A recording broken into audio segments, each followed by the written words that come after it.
Hello, friends. I wanted to let you know that I am expanding my content on my channel, finally. Most of you know that basically the only thing on my channel at this point is the video I did called Woe Unto You, Scribes, The Hidden History of Polygamy, which I still highly recommend and I hope you'll share. Please find a few friends to share it with that you think might be interested in this subject. I'd really like to get this in front of as many people as possible. So, with that said, a new friend of mine, James Hinton, reached out to me to see if he could interview me. He is a college student here in Utah, and he was doing a paper for his English class and wanted to interview me about Joseph Smith's polygamy, Joseph Smith's monogamy, and the narrative that he was a polygamist. So we had this fun conversation, and I just thought I would post it here with the promise that I have decided to do some shorter form videos in the near future. So look for those. I may be discussing some of the individual supposed wives of Joseph Smith.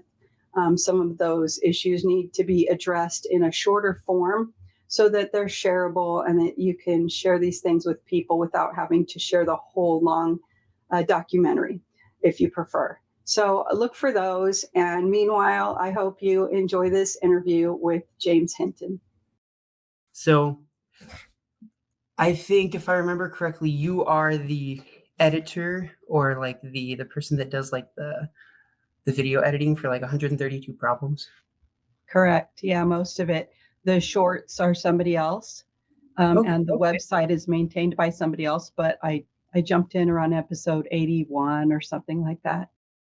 Yeah, that's super cool. What got you like connected like with Michelle? How'd you guys meet? And like, did you learn about some of these topics like before you met, or was it something that you learned about after?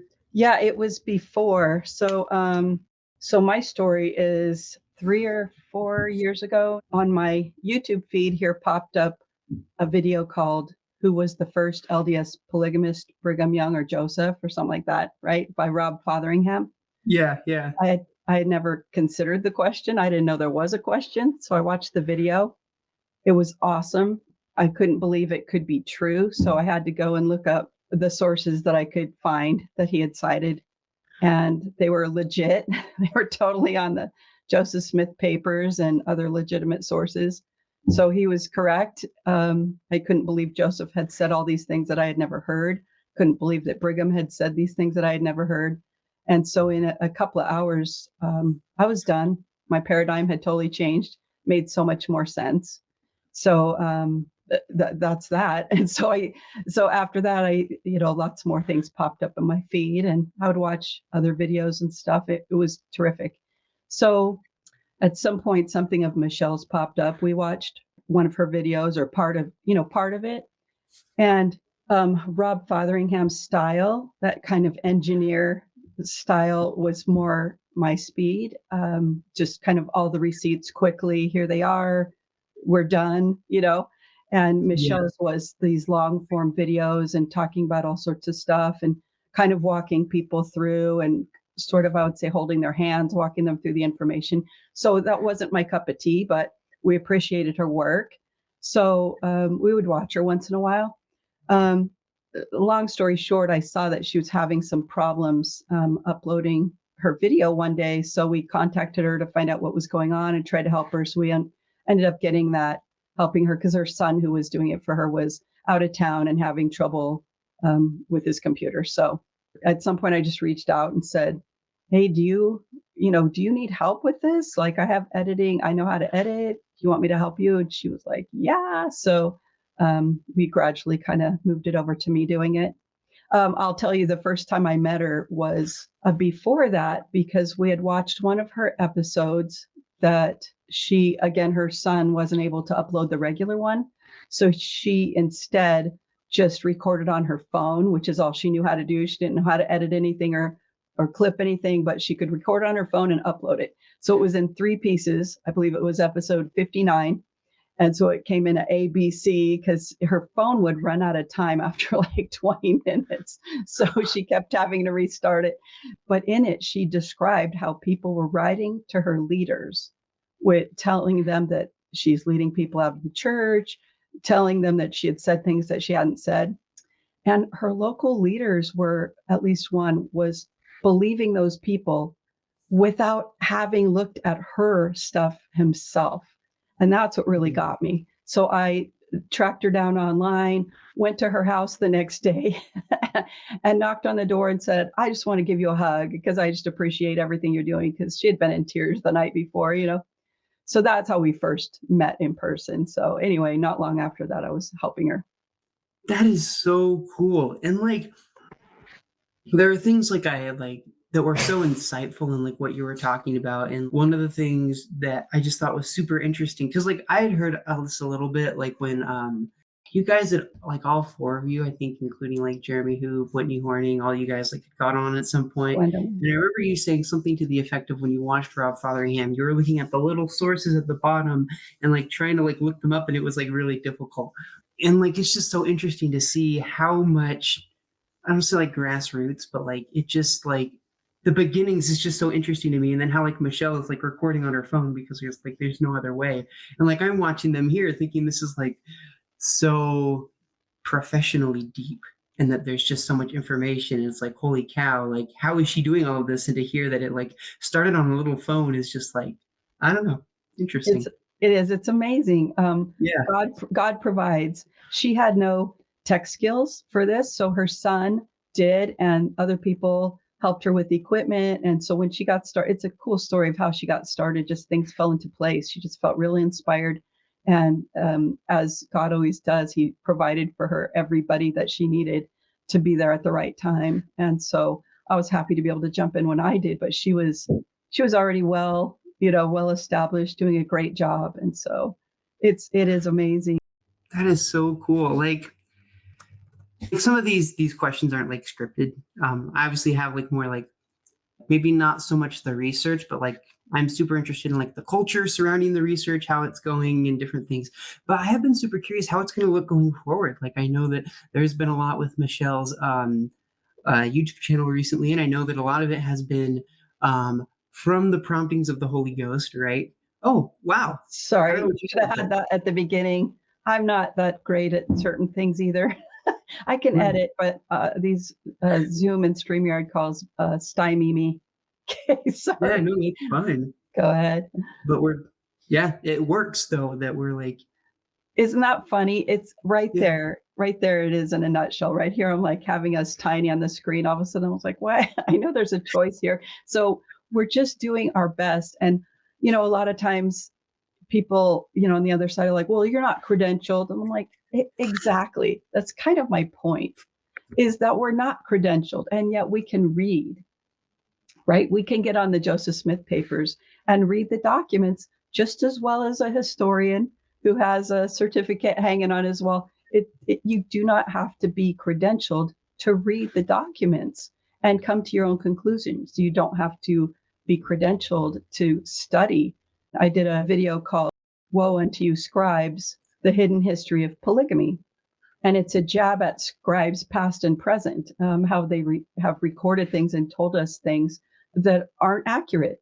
So at the end of that, I talk about a man named Lester Bush, who in 1973 wrote a very scholarly article. He was not a credentialed historian. I believe he was an army surgeon, but he could read. So he looked at the history and found that Joseph Smith never had anything to do with the race-based priesthood ban. That didn't start with Joseph. We had always been told it started with Joseph, and it turned out Joseph ordained several Black men to the priesthood. So Lester wrote an article, and it was like a 50-plus page article just showing all these documents saying it wasn't from him, it was from Brigham. And so, it was 5 more years, and then the priesthood ban was lifted. And Spencer W. Kimball's son is convinced that that article helped his dad see this other point of view, and was able to open his mind to be able to, pray sincerely about this. It's hard to pray about something that you haven't considered, right? So these, like you say, grassroots or amateur, if you will, papers and scholarship, it helps. It helps. Yeah, that's super interesting. Like, Well, like a couple of things I find really interesting about that is like, okay, I hear this rhetoric a lot where it's like, I don't want to say like ultimatum's not the right word, but like people get to a certain point, whether it's on like a certain topic, and it's like, well, just trust or well, just pray about it. And like I love in the Doctrine and Covenants when it says like to seek it out in your heart and in your mind. And if we're not doing both, like what is it? Good information leads to good revelation. And so it's like if we're not being informed, I feel like that's a lack of duty on our part. I mean, there's a story that what is it? My friend shared with me on the mission when I served in Ohio, and he was like, essentially, it's like this girl named Lucy. She prays her entire life and says, God, I want to win the lottery. And she's praying and all this stuff and goes throughout life and never wins. And then finally she dies and she asks God, like, why no win the lottery? And he goes, Lucy, you got to buy a freaking lottery ticket. And so it was like one of those moments where I'm like, oh, I can't just like lean into God and say, like, I can trust him, but I can trust him to lead me in the right direction, which means I sometimes have to do things like read the documents or, branch out. And I find it really interesting because I watched your video, Woe unto you, Scribes, but like I didn't completely make it to the end because at a certain point I was like, okay, this just makes complete sense. Like, and it had confirmed the things that Michelle was talking about. So yeah, I didn't know that story. I hadn't gotten to that point where that individual. And then it's so powerful that it has to do with our church, that it has to do with like the priesthood ban. That's like, that hits home for a lot of people. So. Absolutely. Absolutely. Sometimes we're asked, well, what does that mean for Brigham? If polygamy didn't start with Joseph, what does that mean for Brigham? And, how do you reconcile that? And I think, well, what do you do when you find out that the priesthood ban was from Brigham and not Joseph? I mean, whatever you do with that, you probably do the same with this, in my opinion. I mean, I view them the same. It's, however you work that out, you have to sort of put pieces together and prayerfully form your own, opinion or your own conviction on why, if you want to go into why. I'm not a huge fan of why because the documents are there. So to me, they're separate. I'm like, I don't know how you'll reconcile this or what you'll end up thinking of Brigham or Joseph or whatever, but here are the documents. I mean, we can see the evidence for ourselves and then deal with it once we've realized, oh, okay, this isn't what I thought. Now, how do I reconcile or how do I deal with it? How do I see Brigham? That's individual, but the documents are for everyone. I mean, they're right there.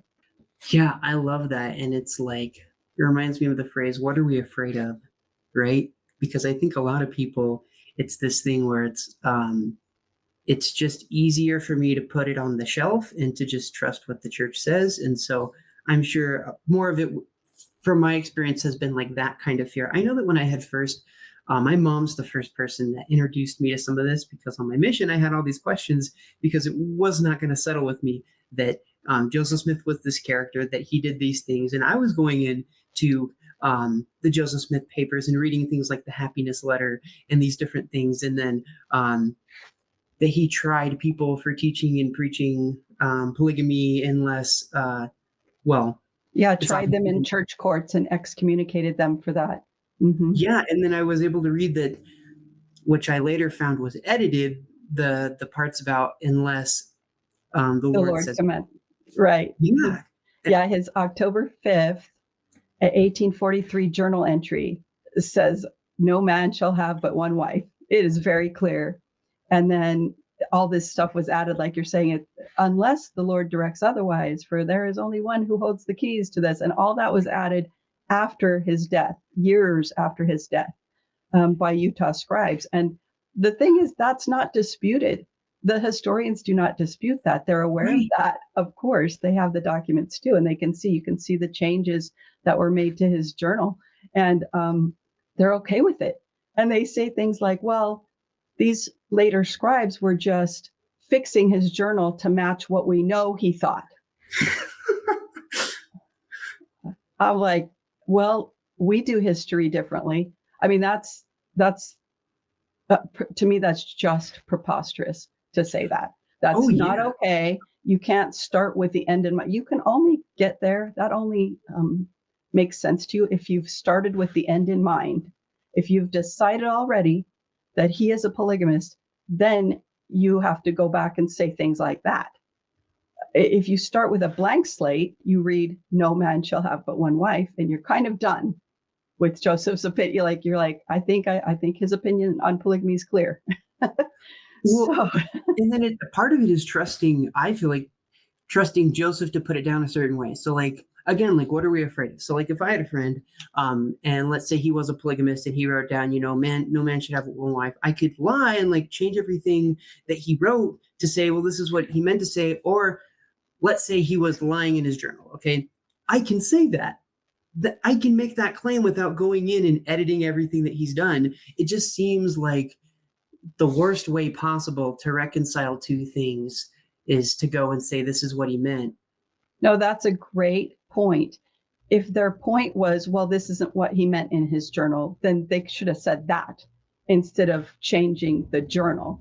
That is a great point. And I don't think I've ever brought that up, but if when he said, no man shall have but one wife, if he didn't really mean that, let's have the historians explain that he didn't mean that without changing it. You don't just change his journal and then put it in the record as if it's his journal. You can put his original entry in and then make your notes and explain that you don't think this is what he meant. That's fine. But to just change the journal and then pretend like it's his journal, that's just not okay. And I think is indicative of an ulterior motive. Oh, for sure. Definitely. And that was like really interesting to me so I had read some of these things and I believed that Joseph Smith was a polygamist. And so on my mission, I would let other people talk about Joseph a lot more. And then I would talk more about like Jesus Christ. And I would get in trouble for it at times. I had companions that would be like, no, like, aren't you talking about Joseph? He's like the founder of the church. And like, he just means so much. And like, it just didn't sit right with me because there was just something in the back of my head that's like, either Joseph was this extreme narcissist who wanted the song Praise to the Man and all these other things, or like, I don't know, or he didn't want it at all.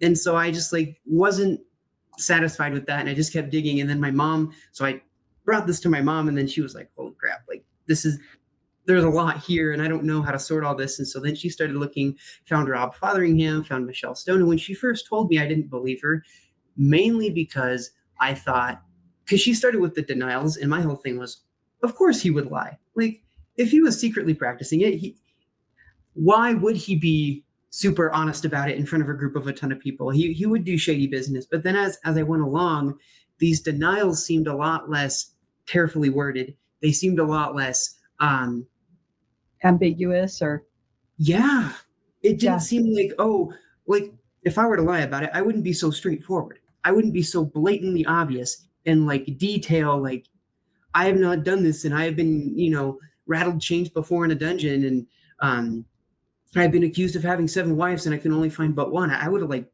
avoided the question, maybe like went on to something else, but he very directly, it's like he's looking you in the eye saying this, which is not what you would expect from a liar. And so then I was like, okay, but maybe he still lied. And she's like, well, it looks like Brigham altered the documents. I'm like, no way. And then she's showing me the documents that I had sent her previously that now are edited. And I just lost it. And I was like, there's no way.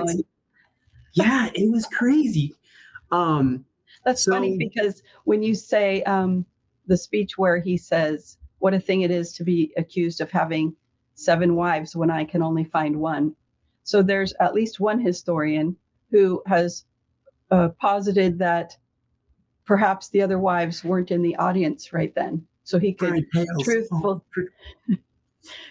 truthfully say, I can only find one because the others maybe weren't in the audience, or because he wasn't legally married. You couldn't legally be married to more than one. So because he wasn't legally married, he just could say, I can only find one because the others weren't legal marriages. They weren't recognized publicly.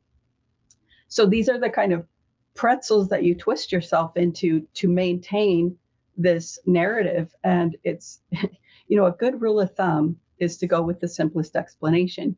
Yes. And saying, well, he lied. That sounds like a very simple explanation. But when you get down to the nuts and bolts of it, like we're talking about, you really have to say some crazy twisted things to make it work. Whereas I just talked to a historian the other day, John Turner. He's not LDS and he wrote, he's just finished another a biography about Joseph Smith. And I talked to him briefly and I said, do you have any room to consider that Joseph and Hiram and Emma and Joseph the Third and Lucy Mack and Joseph's sister, that they were just all telling the truth when they said he didn't practice polygamy? Like, do you have any space to consider that they were just telling the truth and he really didn't? And he just said, well, I just think the evidence is overwhelming that he did. And I said, like, what evidence do you find so compelling? And do you have any contemporaneous evidence that you find compelling? And he said, well, and the one he could come, and I realize I'm putting him on the spot here off the top of his head, but all he could think about at the top of his head was that Joseph had visited a farm where one of his supposed wives lived. So we have record of him visiting that farm. And I don't find that compelling. So and then he just kind of, and then he finished by saying, well, I just think the evidence is overwhelming. So that was amusing to me, but I stepped away. I gave him my book. I had turned my video into a book so that I could give it to people who aren't likely to watch the movie. So I gave him one of my books and he, kind of reluctantly took it, but I stepped away and I started talking to one of the bystanders and she had heard our conversation and she said, well, I was listening to hear what the evidence that he had was, and I didn't really hear any. So I opened up the book and I showed her Joseph's doctor's journal and I showed her this stuff. And I mean, we talked for a couple hours. After that, we went over to dinner at a restaurant right by and we talked and she's good now. She's on board. That's amazing. Like, okay. Yeah, it was cool. I'm convinced that's why I went to the book signing, because I was like, why am I going? But just talking to her was so worth it. That is so awesome. Like that to me is like such a testament of like, and I love experiences like that when you have like it's not like a night got you, but like when you have other people there, that it makes you feel less crazy because you're like, okay, I'm not the only person sitting here going, this doesn't seem as solid as they say it is. And then one of the things that I thought of when you were talking that I just like, this has been like a viewpoint of mine. Like I know people. So when it comes to people like Brian Hales, when it's like, I would say those are the most frustrating because what we're doing is we're not just saying, okay, I'm not going to look at it. The evidence is overwhelming. I mean, that's not the greatest either. But when you're going in and then you're like trying to make things, because I feel like at a certain point, you're tackling too many things. Joseph has to be honest. So we have to make that work. Now he has to be a polygamist. Now, all of these things, 132 has to be from him. And so when you're trying to line all these ducks up in a row, there is just so much like, I don't say bias, but like twisting, pretzeling. It just gets like pretty annoying. And then especially what's even worse is when you treat it like it's a fact, not like it's a possibility. And it would be bad enough to treat it like it's a possibility because it's outrageous to think that it just because there weren't the wives in the audience that he's saying he can only see his one wife. It's just like preposterous. Or even but one husband. It's just like, it just boggles my mind. And so when I started, I just thought the evidence was overwhelming, or that because there are affidavits and wives but as I saw it like thing by thing, each of what I would consider overwhelming evidences started to not be so overwhelming. It was very crazy. And then I thought, well, for sure, there'd be at least one that I didn't have an answer for. And every single one, there was like some answer for it. Isn't that interesting? Because it's like the image that keeps coming to mind is this giant field full of paper bags. There's just paper bags everywhere. And that you're told that each paper bag has this evidence in it, has something important in it. And you go look at them all. I mean, there's just jillions out there. And then you start picking up one and it turns out it's all wet and it just falls apart as soon as you pick it up. And there's really nothing in it. And they say, well, okay, that one wasn't strong evidence, but look at all the rest. Look at. And so you go and pick up another one individually and it likewise just disintegrates in your hand. And you pick up another one. And as many as you want to pick up, they disintegrate one by one. So if you tell someone to just look at the field of paper bags, it looks plentiful. But as they go in and pick up each one, there's nothing there. And so that's interesting what you said. And I thought it was interesting what you said is that they're trying to reconcile, well, Joseph would tell the truth, but Joseph's a polygamist and Joseph, all these other things. But it's interesting because, like you say, what you're implying is that he can't really be telling the truth and be a polygamist at the same time, because he literally said so many things that would make him a hypocrite and a liar. And so instead of rejecting the polygamy part of it, they reject the he's truthful part of it. And they have literally said, well, he had to lie to protect the people. He was carefully saying things so that it was a lie, but not really lie. And these are from the historians. And this is just an odd way to get around it, instead of considering that perhaps the polygamy part's the untrue part, and perhaps he was completely honest. Let's at least put that on the table. And when you say, wow, let's at least talk about it, that's exactly what I am doing, what people in my camp are doing. We just want to be able to consider this and talk about it and have a conversation. We don't insist that everyone believe that Joseph was a monogamist. Right now, we insist everyone think that. Never. That's not the point. The point is, can we believe it? Can we talk openly about it and not, be escorted out of the church for heresy, right? Like, it's kind of ridiculous that if you claim that the founder of our church told the truth, that in some cases local leaders will get alarmed and excommunicate you. And that's unfortunate, but it's happened multiple times, many, many times. Oh, yeah. Shocking.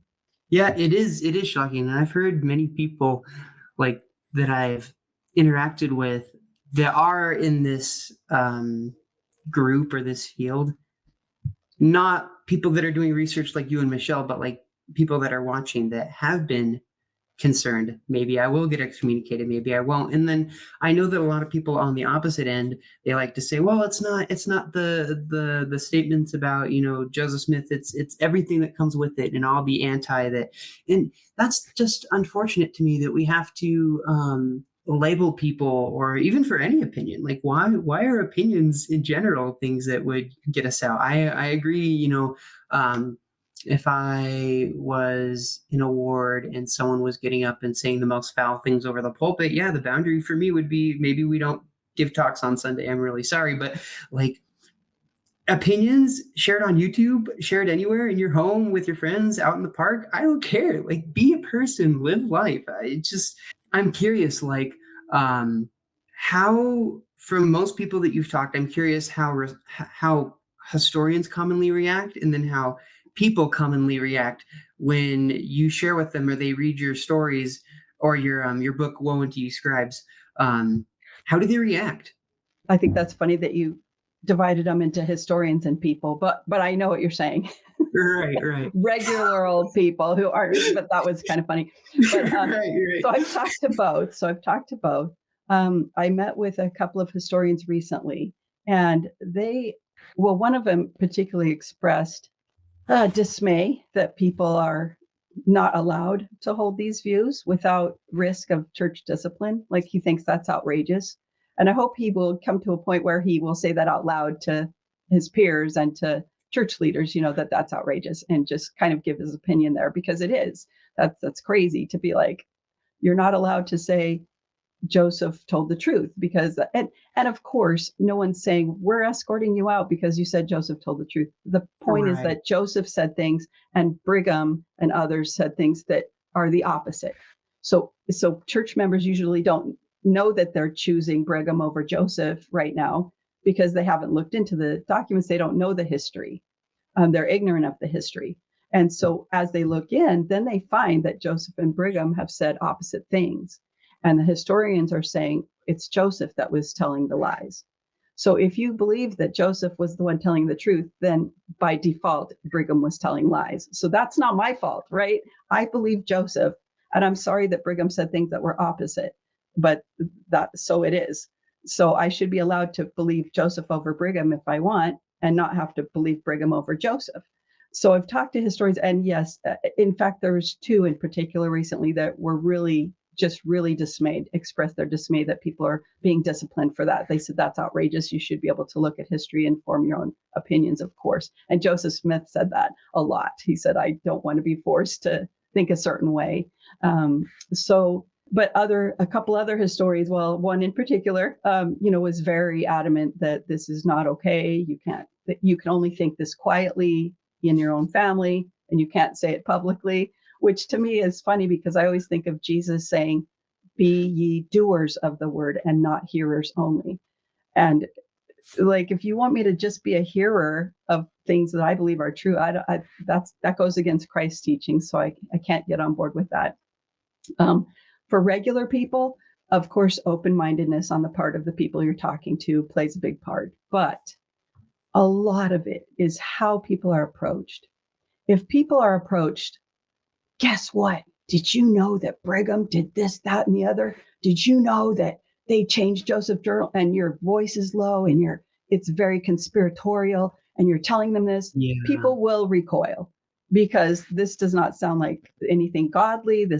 God doesn't do anything in secret. And so if you're kind of saying this in this secret way, I never do that.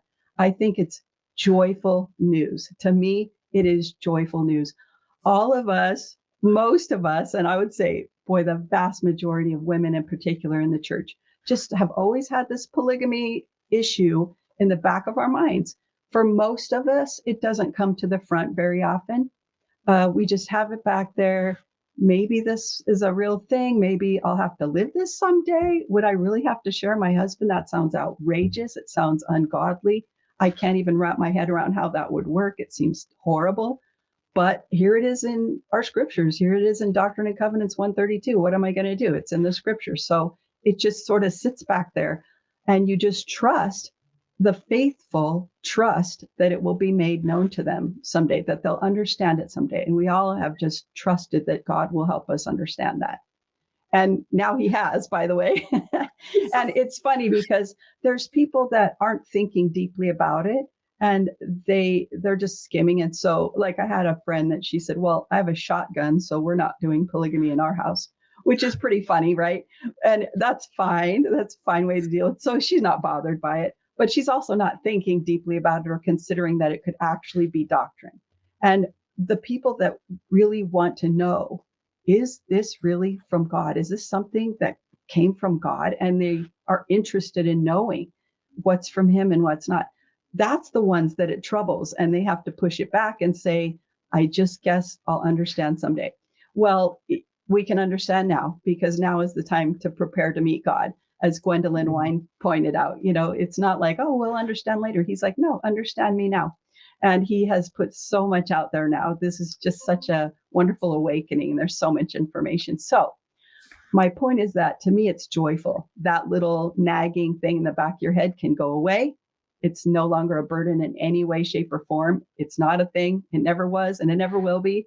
And God loves his daughters, and he would never, ever, ever ask their husbands to stomp on their hearts like that and be intimate with some other woman or love some other woman like he loves them.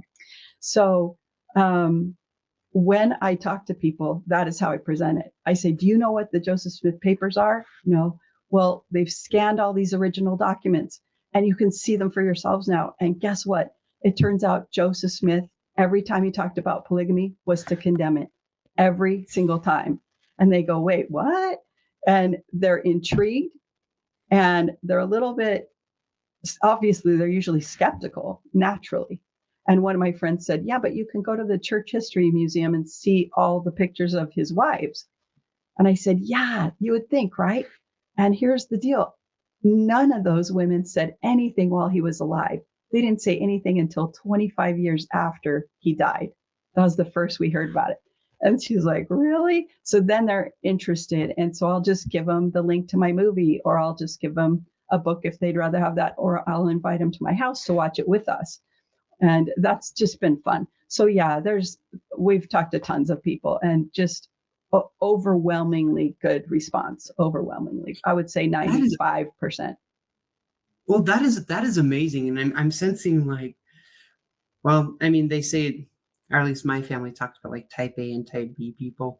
And obviously it's not that black and white. There's like so many different kinds of people, but like, I feel like there are those people that go, I'm not going to settle for this. And then there's people that are like, oh, we'll think about it later and stuff. Or like, God, we can't have all the answers right now. And that like troubles me because I am a person. I think deeply. I think like we need to find answers to things. Um, and I do acknowledge that I feel like, yes, there will be things like, what is every detail about how the earth was created? I'm not going to know like every single thing, but on things that matter, on things where it's like Brigham Young is saying that we need polygamy for our exaltation, things like that, I need to know. I can't just say, well, that's like not knowing what, like Joseph not knowing what church is true and saying, oh, well, I'm just going to put that on the back burner because, God will tell me later. It's like that Great. into his life. Yeah, it affects you. If you care about it, God cares about it. I can't say it any more simply than that. If it troubles you, he wants to help you because he does not want you to be troubled. And you know what? He doesn't want you to misunderstand his character. So the many people who are saying, why are you even worrying about it? Because this is part of his character. If he says this is an abomination, he clearly says this is an abomination. And then he says, but, I want you to do it sometimes. That is super confusing. It's very, very confusing. It doesn't make sense. And to put that sort of thing on the shelf, that's very damaging. It's very hard to exercise faith in someone that you cannot wrap your head around how he's consistent, but he's inconsistent. And he's unchanging, he's totally changing. It doesn't make sense. And it's harder to have faith in a being like that. We try, we do our best. And I did. Forever, I thought Joseph was a polygamist, Joseph was a prophet, and God loved me. And those, were in my head at the same time. But every once in a while, you go, I don't get it. And so that's damaging to faith. It's so much, it bolsters your faith so much in God and his son. And then it bolsters your confidence in Joseph as a prophet and the legitimacy of the Book of Mormon. It bears fruit. It bears delicious fruit. Where polygamy, the thoughts of that is bitter. It's awful. It's not true. Sorry, let me go on for one more second. Yeah, we talk about Alma. We talk about Alma 32. Plant the seed and you'll see it sprout, right? And it'll bear good fruit. But read carefully. And he does talk about sometimes it's a bad seed. If it's a bad seed, it won't bear delicious fruit. And we never talk about that side of it, right? We don't really teach our kids or our young men and young women how to recognize a bad seed. What does it look like if I hear something and it's not right? What does that look like? And I'll tell you what it looks like. It looks like how you feel when you hear about polygamy. That's exactly what it feels like. Because when you hear about polygamy and that Joseph taught it and God wanted it, but it was an abomination, but you are confused. It's not delicious. It's disgusting. It's troubling. And the more you study it, the less okay it is, which is not the case with any true doctrine. The more you study a true doctrine, the more sense it makes. And the more you understand, the more God comforts you with it. And so this is the opposite. So that's what a bad seed looks like, everyone. Wow, that like blows my mind because I've read that the same way growing up is like, okay, you plant good seeds or faith is like a seed you plant it will grow, water your seed, all those things like that. But that strengthens my testimony of the God that I know, which allows us to make mistakes and to use agency to plant bad seeds in our life to then go, Lord, I need you. I'm a sinner. I need your grace and I need your forgiveness. And like, I feel like in this church, there is such a fear with like mistakes, with sin. There is a fear with like trusting in Jesus and like not being afraid. We're afraid to not be afraid, that we need that like. Yeah, so that's just like blowing my mind that like what you're talking about, Alma, is like hitting so strongly. And then even what you're talking about, like the character of God, like you said, is the character of God to say, well, sometimes I will command because it makes my daughters mourn, right? It's like that doesn't make any sense when you read it that way. And like I had a seminary teacher. This is where like it was the first time all my San Diego years. I grew up the first 16, 17 years in California, San Diego. And then I moved to Utah, and like the first year or so, whatever, I had a seminary teacher that started to teach about polygamy. And he didn't like teach it in that way. His whole analogy was like, if the prophet came in today and told us that we needed to smoke to get into the temple, would we do it? And he was kind of setting us up for like doing things that intuitively feel wrong. And I look back in like horror that I ever like. And so through that moment, like he somehow convinced me before I had thought about it for myself. And keep in mind, at the time, I did not think deeply about polygamy. I did not think of it in a sexual nature. It was, I just thought about a bunch of people taking care of each other. And somehow he convinced me that that was something that I would be willing to do. And I thought about it. I'm like, no, when I think about it for myself, like polygamy for like, without someone telling me about it, when I truly think about this is what it is, this is the fruits of it, this is what God says, like, I feel horrible. How wonderful it is to follow God, myself, not filtered through anybody. And then he tells me clearer than a seminary teacher or anyone what it is and how it would never work ever. So I love that. That's yeah. great. You do need that connection. It's interesting because Joseph Smith taught that when someone preaches to you or tells you something, measure their words against the acknowledged word of God, against the scriptures. And he said, if it doesn't match, put them down as an imposter. And so that's fascinating, you know. So not that the scriptures should be viewed as perfect. We're told that they can have errors too. But the acknowledged word of God is not just the scriptures, but your confirmation in your heart and in your mind that he's promised to give you about what you read in the scriptures. So when you read in the scriptures, you know, cleave unto her and none else. And that just sinks into your heart and makes sense. And that's like, yeah, that's how you should treat your wife, is she's your one that you cleave unto and none else. That rings true. So if someone comes along and preaches something that goes against that, then that's when the red flags should alert you to maybe this isn't correct. So I love that Joseph Smith taught that. Wow. Because I had heard the one from Joseph Smith that I heard is that he compares the church to like the Jewish state or something, state of the church, and then says like, I'm worried that the saints are trusting too much in the prophet and they're not getting their own answer. And that one resonated, but I've never heard the one where he literally tells you to like test it against the scriptures. That is so powerful. Yes, it is. And there's a story that Brigham Young tells, and it's quoted in Saints, the Standard of Truth. I find that a very ironically named book, but Brigham Young's Brigham's story was that Hiram was teaching about how important the scriptures are, and supposedly Joseph and Brigham were listening to them with all these people, and supposedly Joseph had his head in his hands and told Brigham, you need to go up. So Brigham went up after Hiram spoke and took the scriptures and set them aside and said that he wouldn't give a rye straw for all these scriptures if it wasn't for the living oracles. And so it's kind of the absolute opposite of what Joseph taught. And so Brigham told that in, I think, 1866 or something like that. But that's the story we have told 22 years after Joseph's death. But Joseph's admonition to measure words against the scriptures, we don't have that. So it's just very frustrating at what the historians choose to put in the histories and what they choose to leave out, you know. And it's interesting because once in a while I'll get accused of, and not very often, but once in a while a historian will accuse me of cherry picking information. And cherry picking just means that you pick just the information you want to show, and you only show that. You don't show the rest. And I'm like, yeah, I'm cherry picking. Do you know why I'm cherry picking? I'm picking all the cherries that you left on the tree when you cherry picked. So that's why I'm cherry picking. We already have heard the other cherries a million times. We know that side of the story. We got it. You can go into, Deseret book and point at any book and anything it says about polygamy. It's going to be the traditional narrative about polygamy. I'm showing the stuff that you haven't shown.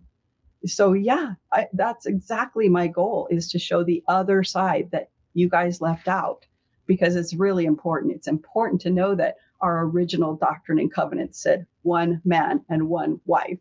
Nobody knows that. They don't know that this section of the Doctrine and Covenants used to say that, and that it was taken out and replaced with section 132 after Joseph's death.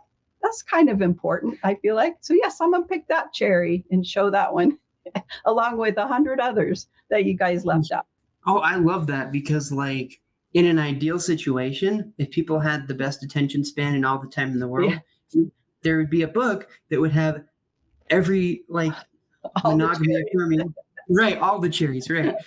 But that's impractical. And so what we're doing is we're trying to bring forth, like you said, the ones that haven't yet been discussed. And I think that is so important because there are so many books that talk about the other. And I also think it's interesting because that is like you want to talk about like cherry picking for other people. That's not cherry picking for ourselves. That because when I talk to people like you and other people, we acknowledge the affidavits. We acknowledge, we acknowledge all of it, and we have answers. We just can't cover them all. And so that's why Rob Fotheringham did the Joseph versus Brigham, because you could go through all the affidavits, but he's like, that's not. We need to address the elephant in the room, which is they contradict each other, which is going to shed more light on the subject than what we already know. That's great. That's exactly it. It's so interesting because we like to look at as much of the evidence as we can, but we weight it differently. So a lot of times you'll hear from the historians that support the traditional narrative, you'll hear them say, well, the polygamy deniers, they just throw out the testimonies of all these women who said they were married to Joseph. And I had a conversation with one of the historians just a couple of weeks ago, and I said, I don't throw it out, because he said, he used words like dismiss, you dismiss their testimonies. And I said, I absolutely don't dismiss them. I weight them differently. So if a woman does not write a single word in her journal while Joseph's alive, and she doesn't say, hey, I was married to the prophet today, or this is the most exciting day, I was married to the prophet today, and she doesn't tell a friend who writes it in her journal, there's nothing. We have zero journal entries from any of Joseph's supposed wives. Nothing.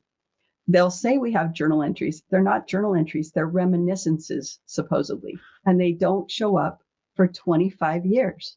They don't show up for 25 years and later. Some are in the 1880s. You're talking about 40 plus years after he died. These are the first time that these women mention, oh, by the way, and usually it comes from an affidavit that was written out for them by Joseph F. Smith in his own hand. And he leaves blanks. I was married or sealed to Joseph Smith on the blank day of blank, and then a place for her to sign. And then the women sometimes fill them out. Sometimes, again, some of the signatures aren't even the women's signatures. One of the affidavits is blank. It doesn't have the date she was married, and it doesn't have her signature, and it's not notarized, and it's counted. And that blows my mind. So it's not that I dismiss these testimonies of women, but I weight them more lightly. I'm not going to weight something heavily that didn't show up till 25 years after Joseph died. And by the way, when Brigham first introduced polygamy officially to the saints in Utah in 1852, he says, I've had this in my drawer for all this time, and now's the time to reveal it. And he had Orson Pratt explain the principle of polygamy to the saints in 1852. That's 8 years after Joseph died. So some of the saints left. They flipped out. They were like, I don't remember Joseph teaching this. And many were leaving because they said, this isn't what I signed up for. And so Brigham was at pains to convince people that this had come from Joseph. Well, my question is, where were all of Joseph's supposed wives right then? Why did not one of them stand up and say, oh no, Brigham's right. I totally was married to Joseph. That would have gone a long way towards giving his story credibility. Not one woman in 1852 stood up and said, yeah, I was one of Joseph's wives. Nothing, zero. Not for another 17 years, not till 1869. So it's just incredible to me that they would weight these late testimonies so heavily and not care that they didn't say anything before, when they should have. If it was true, that would have been the perfect time to say it. It's out in the open now. Mm-hmm. It's just, of course, I'm not going to weight to something like that heavily when Joseph, Emma, Hiram, they all denied that he ever practiced or taught polygamy, and they denied it while he was alive. Emma denied it after he died. She denied it till her dying days. So it was like that I weight heavily. It's at the time. Yes. it matches what he said. It matches everything that she said. She doesn't contradict herself like some of the later wives contradict themselves, and that didn't happen. So yeah, those I weight more heavily, but I don't dismiss anything. Yeah, and like that is so interesting to me because like I had heard that the affidavits were written in Joseph F. Smith's handwriting, but I didn't know that some of them were signed by him or that some of them were left blank. Like that was completely new, and this kind of like leads me to a question. Like, And I don't, just to correct, I don't know if he signed them, but some of them you can see that the signature does not match the woman's signature, and it matches other. yeah, It's the same handwriting as other women's signatures. They all have the same handwriting. So whoever did some of the signing signed for a couple of women, but that's not wow, strong evidence. So I don't pull that out because like, I mean, who's, now you need a handwriting expert. So I'm willing to leave that off the table, but sorry, continue. sure. Well, yeah, but even that one of them was left blank. I mean, like, and things like that Crazy. are that, yeah, it's just like super interesting. Or like, I mean, you look at the Temple Lock case and then you see the inconsistencies or when the judge asks questions and they don't know how to answer. And that thing's like really huge and long. So it's a lot to go through. But like, I guess a question I have is like, I don't have very many theories as to why. Like, I know generally, like, when you're pressured, you're going to lie. When, um, your leader has like authority or unrighteous dominion over you, it's going to lead you to lie. What do you think helped in that? Like, do you think it's possible that they were spiritually sealed after Joseph died to Joseph and they're like, well, that's kind of like a marriage. So like, what do you think led them to make excuses that, oh, I can go and lie about this? Cause yeah, I don't know. Does that make sense? Yeah, sure it does. And this is, I don't address that in my movie at all because my video is meant to be the receipts, meant to be the Yeah. documentation. So I leave that alone. But of course, I have my own opinions on it. And my opinions are that you have these women who are living polygamously in Utah in 1869 when Joseph F. Smith started collecting their affidavits. And as background, we have a letter from Joseph F. Smith to Orson Pratt saying, when I tried to find evidence for Joseph's polygamy, because I just wanted to find evidence and put it to rest and show that he was, I couldn't find any. He said it was so scarce that he would say non-existent. Now that's huge. So Joseph F. Smith, motivated to find this, and he grew up believing, he was 4 when his father was killed. He was 4 when Hiram Smith was killed. So Joseph F. Smith is his son. So he grows up and he believes Heber C. Kimball. He believes Brigham Young. He's a practicing polygamist. So when Joseph Smith's sons come to Utah in the 1860s, part of their message is our father was not a polygamist. He never did that. He never preached it. He never practiced it. And our mom says he didn't either, and so this was the situation. And Joseph F. Smith said, well, let's just gather the evidence and put this to rest and show that they're not telling the truth. And then he says he couldn't find any. So that's when he turns to this affidavit book and he writes all these out and gives it to these women. Now, these women are living polygamously with their husbands who are largely leaders in the church. And they're asked to sign this to say, yes, it started with Joseph, right? I was his wife. So how could there not be pressure on them to say whatever their polygamous husbands or polygamous leaders wanted them to say? I'm not saying that that proves that they did, just because there could have been pressure. In fact, I was talking to one of the historians a couple of weeks ago, and I said, look, you can go right now down to southern Utah and elsewhere, lots of other places, not just southern Utah. And you can talk to the FLDS people, the people that believe in polygamy right now. There are women right now that will swear that Warren Jeffs is a prophet. The man is in jail for violating young girls. He's in jail. He's serving his sentence in prison. And if you go down to the compound right now, probably every one of those women will say, yes, I believe he's a prophet. But you know what? Over the next 6 months or year or 2 years, some of those women will come out. They're constantly escaping. They're leaving. And when they come out, it's like, yeah, I didn't really think that was, but I went along with it because I would lose my family. I would lose my place in the community, whatever. So you can right now go and hear the pressure that's on polygamous women to keep up the narrative. You don't have to imagine what it was like back then. You can go see it.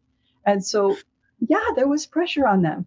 And exactly what you're saying, some of these women, Brigham sealed them to Joseph after Joseph's death. So there's a lot of conflation there about who was sealed, but there's records of that. There's no records of anyone sealed to him during his lifetime, none. But there are records of his being sealed to them after his death.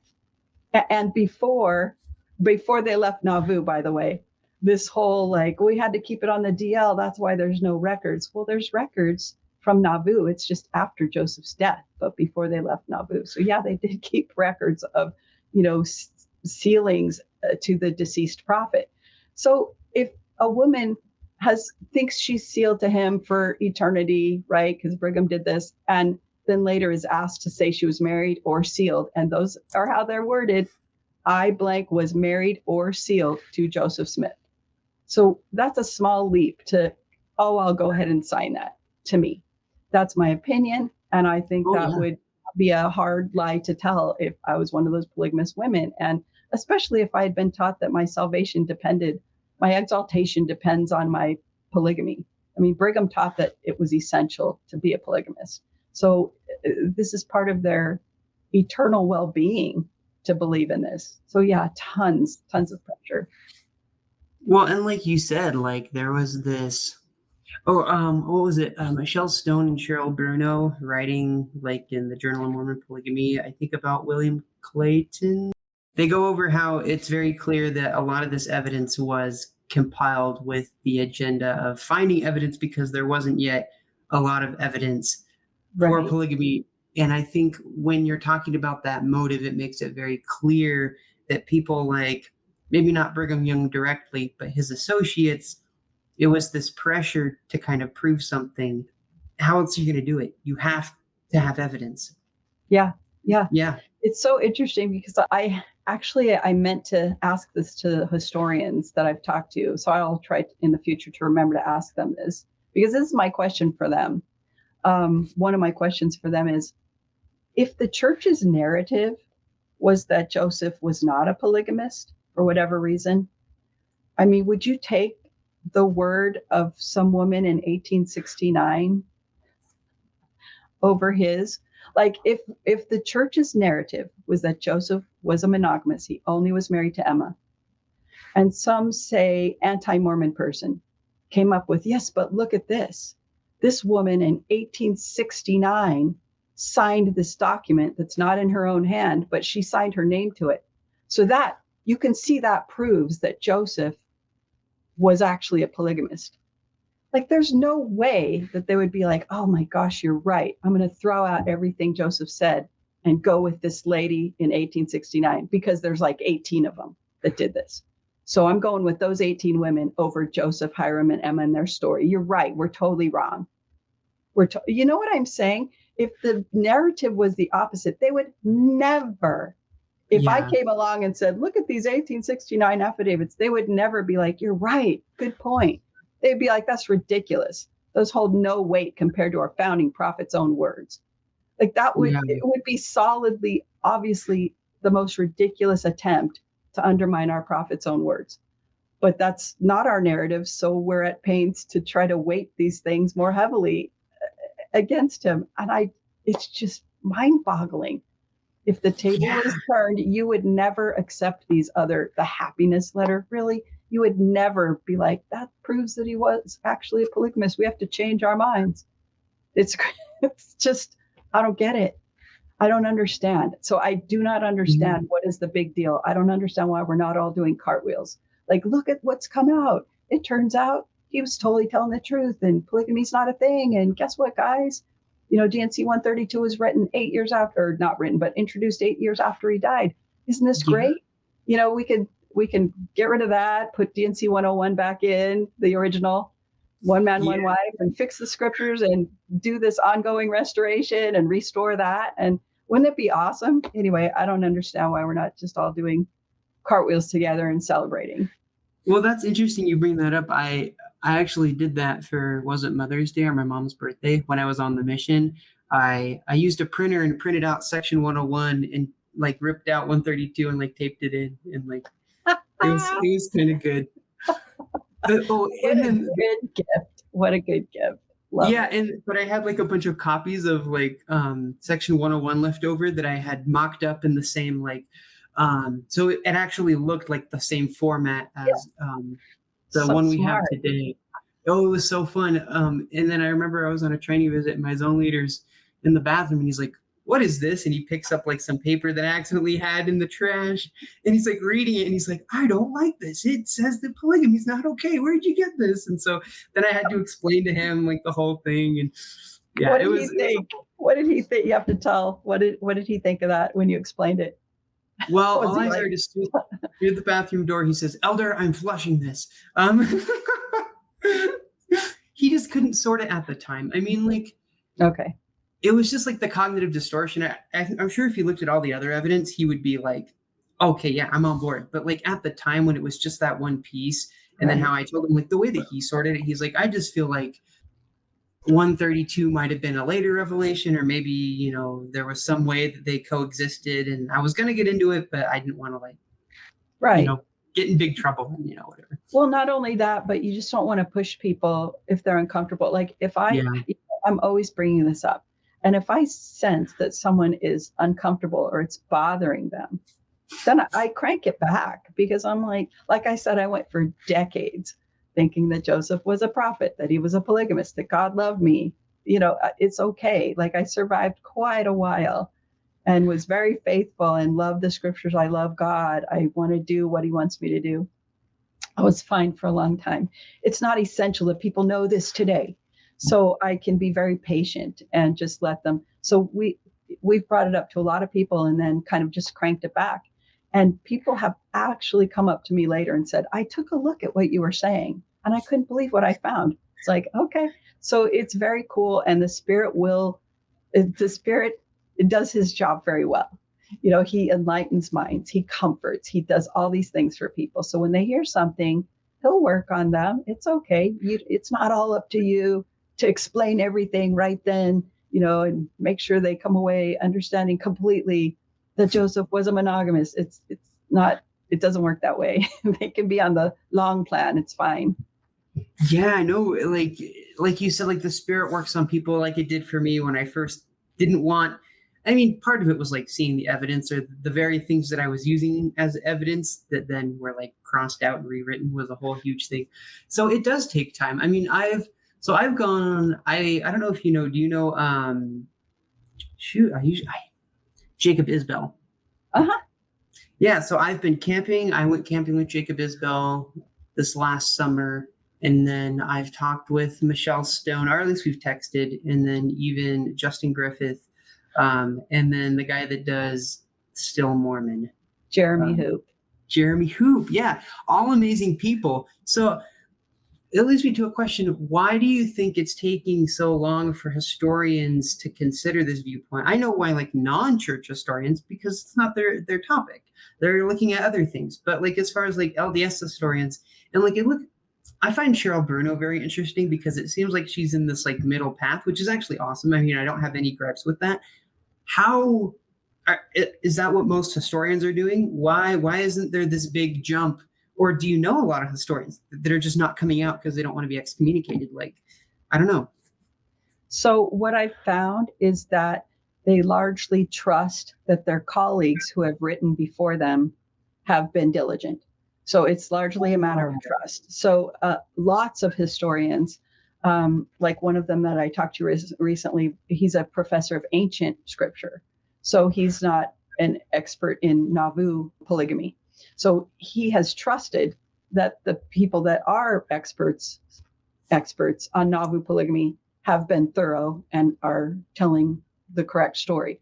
So lots of them have said, well, that's not my area of expertise, but I believe the ones that have that it is their expertise. I trust their work.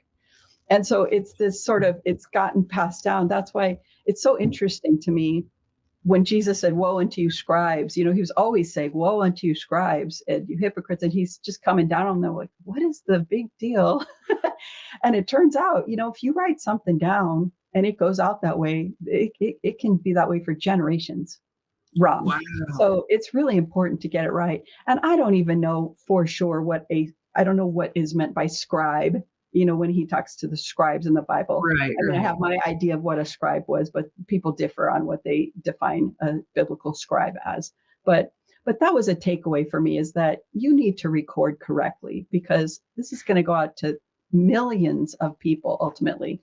And if it's wrong, that's not okay, to promulgate something that's totally wrong for so long. So the reason I like to meet with the historians, and I've tried to meet with them one-on-one whenever possible, is to show them, because they don't know. They didn't know that Joseph's journal was doctored later.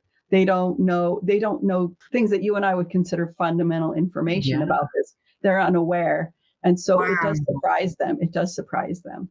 And So, I like to tell this one story to them, because I know they trust, Brian Hales, his work is yeah. heavily relied on by the church. Oh, a lot. And Yeah. and he wrote 3 thick volumes about Joseph's polygamy. And he's not a historian by trade. He wasn't trained. He took part of a class once before he had to stop because his Yeah. wife Doesn't had he do cancer. like anesthesia? Yeah, he's a retired anesthesiologist. And Okay. but history's interesting to him, and he was in class for that. And like I said, his wife got cancer, so he had to drop out of that class. But he's written so much about Joseph's polygamy that the church heavily relies on his work when they footnote things and stuff like that. So to the historians that I talked to, who are just kind of trusting, I said, well, it's been shocking to see how shoddy the evidence is. Because I thought, when I went to show the other side of the story, I thought it would still be kind of equal. I thought it would still be kind of, fairly evenly balanced, and you'd have to kind of decide what you believe. But it wasn't. Like, the evidence that has been relied on is tremendously shoddy. And bless his heart, one of the historians I talked to actually said, like what? Bless his, I was so happy. And so I said, well, for instance, one of the supposed wives, one of the women who's counted as one of Joseph's wives, her name is Mary Heron. And Mary, there's only one piece of evidence to show that she had a relationship with Joseph Smith. And here's the story, James. Are you ready for this? Oh, I've not heard this. Okay. So, and again, this is at the end of the video, so you probably didn't see. So at the end of my video, I go through each of Brian Hales's list of wives. The historians, none of them agree how many wives Joseph had, because Right. the evidence is fragmentary. The evidence is lacking. They use all these words, and I'm like, okay, so they don't agree. But anyway, Brian Hales's list, I go through each wife and give you some highlights. So Mary Heron's story is Mary's son-in-law was facing church discipline because he had impregnated Lorenzo Snow's new bride. So he's facing church discipline for this. His name's Joseph Ellis Johnson. So as he's testifying and whatnot, it comes out that he is, quote, familiar with the first frigging between Joseph and his mother-in-law. And Brian Hales has a little bracket, like, that's a sexual term. Okay, thank you. And Brian says that's the only evidence we have for a relationship between Joseph and Mary Heron. Okay, so I told this to one of the historians recently, and his face just did this. And for several seconds, it was awesome. Like, he was just like, you could see the wheels going, like, that can't be true. But she knows I'm going to look it up. So she wouldn't just make this up, would she? Brian Kent said that, but she's telling me he did. And she just gave me a book with it in it. So it's very troubling. But, that's the caliber of some of it. Like, that's a particularly lame piece of evidence. But, she's on his list because of that. So it's just preposterous. Again, another one of those wet paper bags. You go, well, I thought there was something in there, but there's zero. Wow. That just blows my mind. Yeah, I did not get to that, because I've known that like different historians have different they I don't say like cherry pick, but they have their own system as like, if I use this system or theory, then these wives get chosen versus these wives, and they're all different.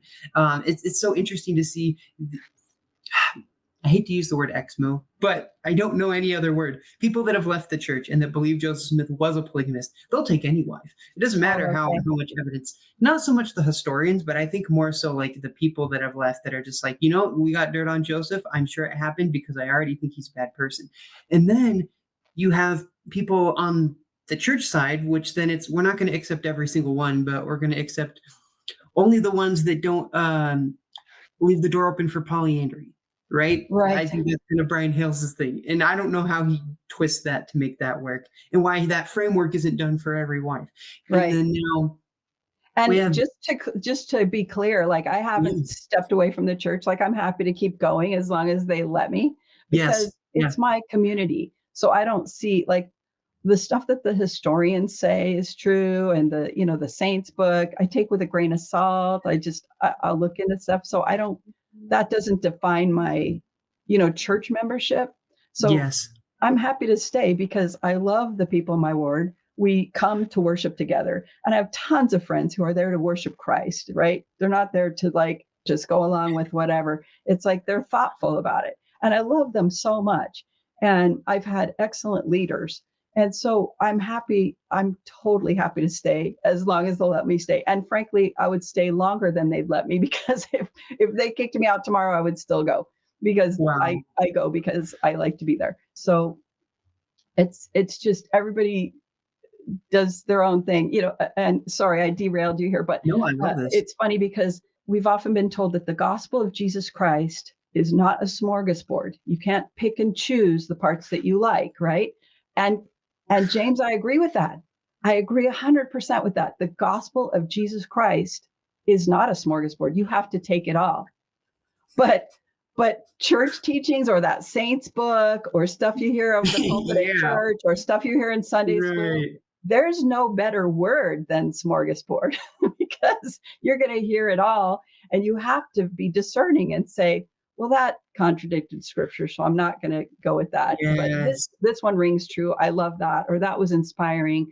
And yes, you pick and choose. Of course you do, because you have agency, you have discernment that God gave you. I had a bishop a long time ago who taught us that we do not worship Christ. He said we only worship the Father and we don't worship Christ.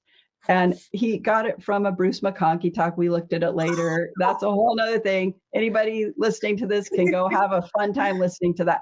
But he taught that. And I was like, what? Why is he saying that? And nobody pushed back in the class, to the point that at first I thought, is this an object lesson? Am I supposed to stand up and say, I worship Christ? You know what I mean?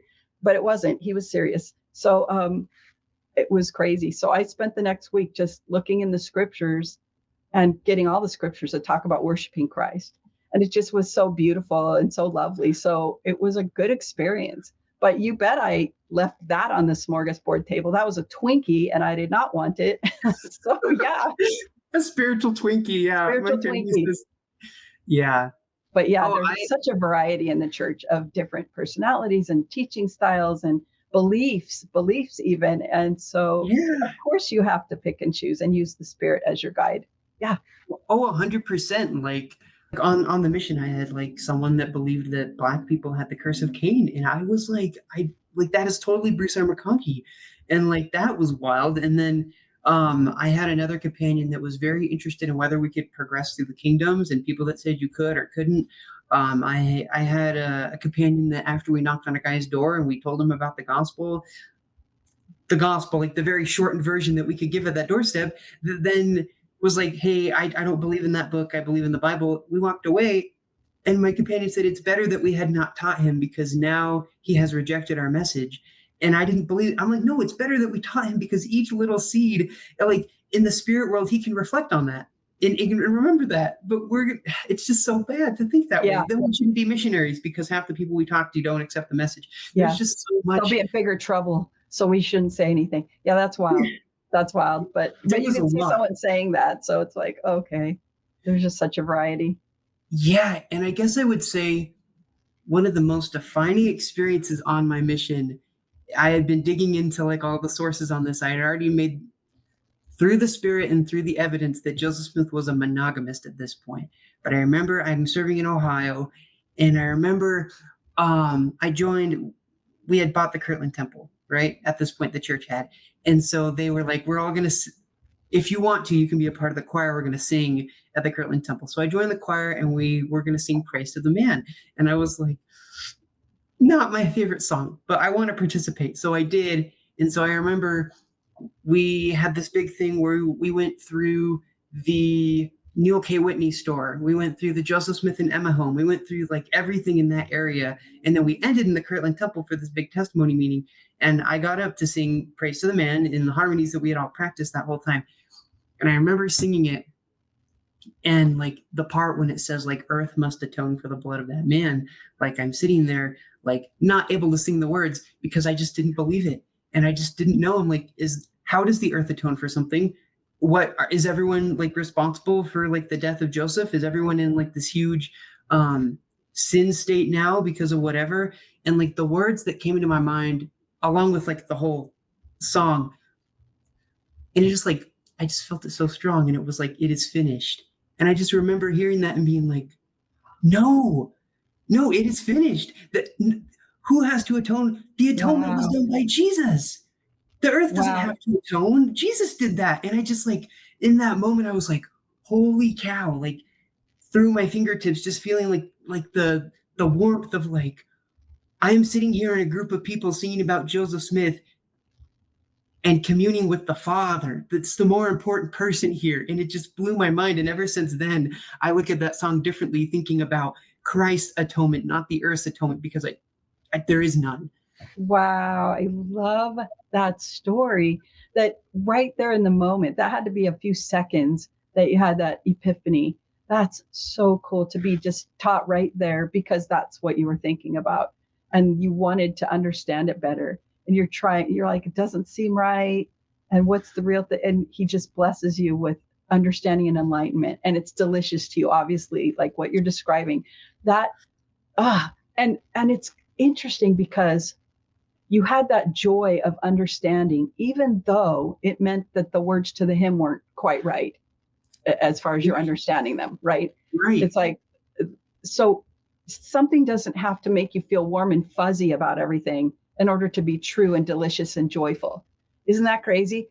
Because a lot of times we get this idea that because knowledge and knowledge from God causes joy, and that seed growing is beautiful and delicious, that it must mean that anything that makes us uncomfortable must not be true. It's like, well, you're never going to learn anything if that's the case, right? Because there's a lot of awful truth out there, obviously. It's like, just because something's uncomfortable or an icky piece of information doesn't mean it's not true. You have to like ask about it, like you did. And so I love that. I think that's very cool. Well, thank you. Yeah. And you're such a great example of being able to like find truth, and even hearing what you said, like even kicked out's not the right word, like excommunicated, like you would still go. That is a testimony to me that we need more people like you that are willing to ask questions and are able to come and say, I'm here for Jesus Christ. I'm here to worship God and to feel the Spirit, and the other stuff I could leave or take. And like, that's been my testimony, because my parents have said, James, what's keeping you going to this church? And I've said, well, there's the more superficial reason. No other church like believes in the Book of Mormon, so that would be kind of hard. But like, that's a big part of it. But a lot of it is, I feel the Spirit there. I feel Jesus Christ's presence in the good things that are taught. And in no church is it going to be 100% pure, that, they're never going to say anything wrong. And if that's the case, show me that church, I'll go to it. But it doesn't exist. And so this is what? Such a good point. Even right after Jesus taught his disciples, right after that, they're contending. They don't know. It's like, thank you. You're not going to, you absolutely always have to be trying to get the truth. You can't just sit back and be like, good thing I picked the right church. I guess I'm on my way to the celestial kingdom. That's crazy. And there are some other churches that believe in the Book of Mormon, but they're all splintered too. Like we all believe different things. But I think that's so interesting. The polygamy thing, people go, well, why is this such a big deal to you? I'll tell you why. Michelle brought this up on one of her episodes, and it was brilliant. And I've used it so many times. The church historians have given us this narrative that Joseph lied, but for good reason. You know, he had to protect the people. It was going to upset Emma. So of course he had to go behind her back and sleep with all these women, you know, behind her back, or else she would have gotten mad. All these weird stories. So you've got these Joseph is a liar glasses that they have given you to put on. Now with those on, now you look at the CES letter and you go, let me look at the book of Abraham with Joseph is a liar glasses. Oh, that looks a lot different. Let me look at these different accounts of the first vision. Let me put my Joseph is a liar glasses on while I look at these different accounts of the first vision. It's going to look a lot different. There are reasonable explanations for all of these things, and I find them completely reasonable. I love them. I love studying about these things, but you can only study them if you take those stupid glasses off and say, Joseph told the truth. Let me look at them with those lenses. And now there's explanations that ring true and make total sense. But you've got to get those he's a liar glasses right off your head. And so that's what we're trying to do. You know, this is ultimately helping people. Michelle and I both have had people say, thank you for helping me stay in the church. Thank you for helping me hang on to the Book of Mormon. Thank you for helping me with my testimony of Joseph as a prophet. And thank you for helping me understand that God loves me better. All these beautiful fruits from this information. Wow. I love that analogy that we've literally been given the glasses that Joseph Smith was a polygamist, and to be able to take those glasses off and to see clearly.